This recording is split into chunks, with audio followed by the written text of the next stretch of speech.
Quel est l'impact des pesticides sur l'homme? Aujourd'hui, la France, c'est le deuxième pays mondial consommateur de fongicides, d'insecticides, de pesticides, d'engrais. Tout ça dans quel but? Dans le but, tout simplement, c'est de produire plus.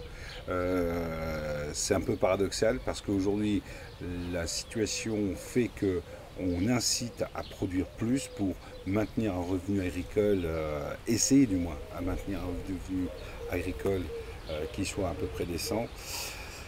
Donc derrière, ces produits vont aider à produire beaucoup plus, mais le problème c'est qu'on retrouve des traces très importantes de ces fongicides, insecticides, pesticides, engrais dans les eaux. Donc premier à être contaminés directement ce sont les eaux, et notamment les eaux qu'on puisse retrouver dans les bouteilles, que ce soit les eaux minérales ou les eaux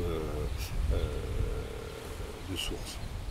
L'incidence de l'utilisation de ces pesticides, c'est qu'on les retrouve dans les céréales, mais ces céréales sont aussi consommées par les animaux, donc automatiquement, indirectement, on retrouve ces produits dans la viande, dans le lait, et directement, l'homme est le premier concerné en bout de chaîne. Conséquence directe pour les êtres humains, c'est que ces produits qui sont très néfastes, on les retrouve dans toute la chaîne alimentaire, donc le lait, la viande, les œufs, et directement consommés par les êtres humains, donc qui participent lourdement, on peut le constater, il y a eu des études qui ont été réalisées, au développement de maladies dégénératives telles que Alzheimer, Parkinson, mais également tout ce qui est maladies cardiovasculaires, sur maladies également neurologiques. Une des autres conséquences directes sur la santé des êtres humains, c'est l'infertilité masculine.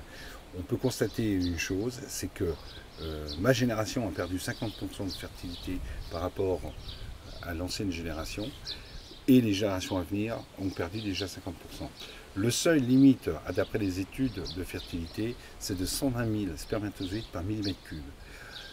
Aujourd'hui, on en a 150 000, donc c'est quand même très inquiétant. D'autant plus inquiétant que d'autres facteurs extérieurs viennent perturber justement ces éléments. Alors, il y a également l'infertilité masculine, il y a également le développement des cancers, le développement d'autres maladies, d'où l'importance aujourd'hui de limiter l'utilisation de ces fongicides et ces pesticides pour aller vers une agriculture beaucoup plus biologique.